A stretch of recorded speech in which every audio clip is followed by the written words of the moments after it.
Hello, everyone, and welcome to another episode of Let's Talk Hereditary. We have Dr. Matt Khalidi from Cleveland Clinic today. Dr. Khalidi, thank you for being with us. Thanks for having me, Dr. Boss. We talked to you 2 episodes ago, and we covered Lynch syndrome, HMPCC, and talked about colorectal cancer risk. I wanted to go 2 steps back now and talk about average risk colon cancer. And our main way to survey the population now is colonoscopy. So when you see patients in clinic, what is your advice about the average risk patient? When should they get their colonoscopy? So average risk meaning there's no family history. The general has been 50. If you have any symptoms, obviously you need to be screened earlier. For African-American males who seem to have a little bit lower age of onset, so the screening for sure is 45 for African-American patients. There's a bigger push now for approximately 45 years old for everybody. Those guidelines have not been completely accepted by all groups, but the American Cancer Society recently has come out and said that age 45 should be the first colonoscopy for average risk individuals. Average risk, about 5% of the entire population will develop a colorectal cancer in their lifetime. So it's not a small number, and colonoscopy is a proven test to remove the precancerous lesions and to decrease the rate of cancer formation and death from cancer. So you mentioned an important point that's an advice for a patient with no family history of colorectal cancer. If someone comes to your clinic with a positive family history for colorectal cancer, what is your baseline advice if you're not thinking about any syndrome or they don't have any other red flags? So if their first degree relative has a colorectal cancer, we usually screen 10 years younger than the onset of that cancer. So for instance, if their father had a colorectal cancer at 55, then I would say get it screened at 45. If someone had someone at 51, then I go back as early as 41. So it's always 10 years younger than the earliest set in your family. And I think the frequency of follow-up colonoscopy changes from 10 years to 5 years if you have no positive findings on your colonoscopy. Correct. So if you have a first-degree relative who had a cancer before age 60, then that's a screen every 5 years. Okay. I wanted to talk a little bit about a topic which is important to us, colorectal cancer in the young. We're seeing more patients with time that have colorectal cancer with the age less than 50. What are symptoms that young people or family physicians or primary care physicians should think of when they see patients in clinic? What are red flags that should alert them that maybe those patients need screening? Sure. So as you said, there's an alarming increase in colorectal cancer in the young. And when we say the young, it's 50 or less. Oftentimes, we've seen an increase in these cancers in people in their 30s and 40s for sure, even some cases in their 20s that aren't related to hereditary syndrome.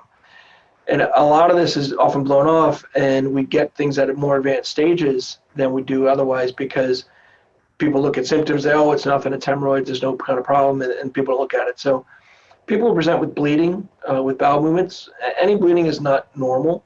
So there's something causing it. Even if it's something benign like a hemorrhoid or a fissure or something else, it needs to be evaluated. So don't ever just blow off bleeding. It deserves at least a look, at least an external look. And if you're not qualified or equipped to do it in the office, then send them to a specialist who can do that, just either perform an anoscopy or a flexible proctoscopy to then find that pathology.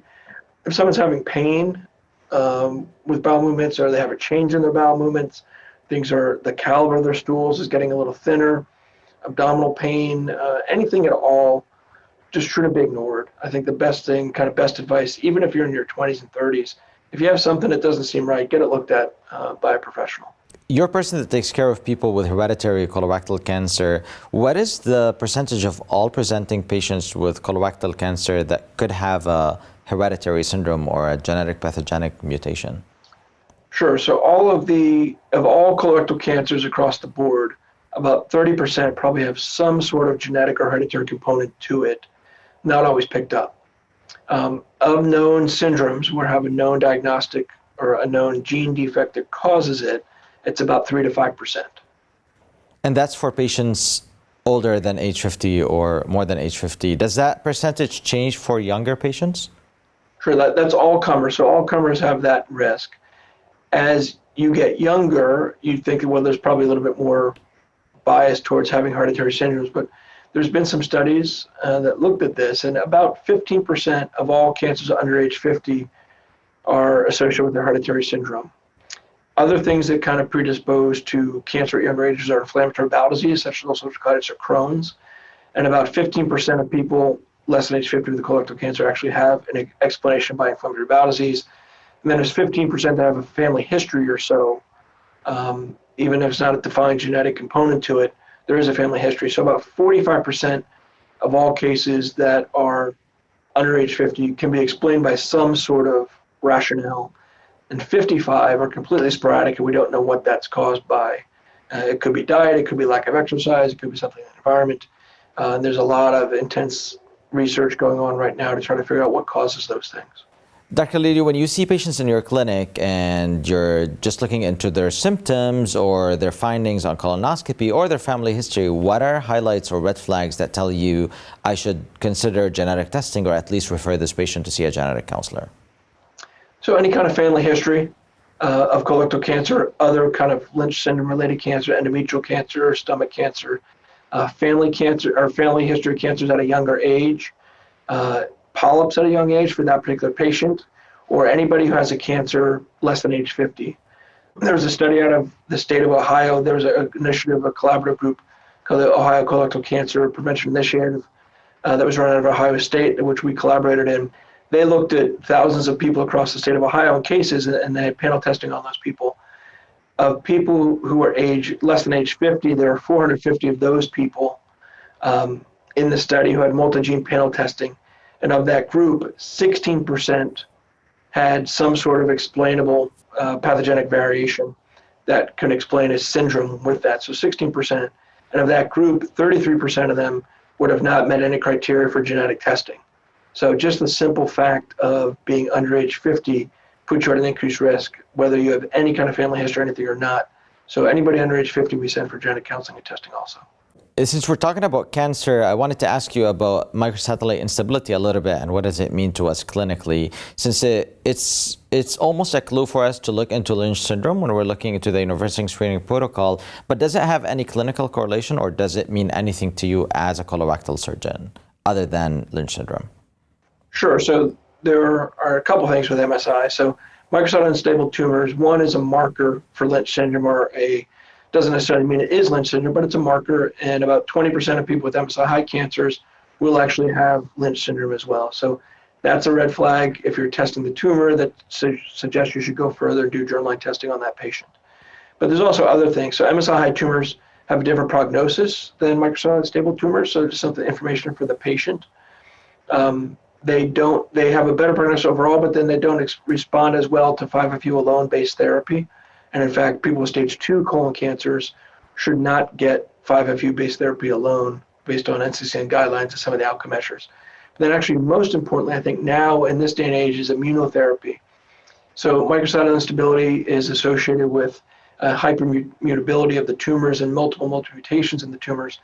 And some of the newer line immune therapies are out there attack these mutations and manipulate the immune system of the host to try to attack the tumors, and there's been some dramatic results where they're very, very effective against stage 4 disease, and now there's even theories about going on some of the stage 3 tumors or even first-line therapy in stage 4 colorectal cancer.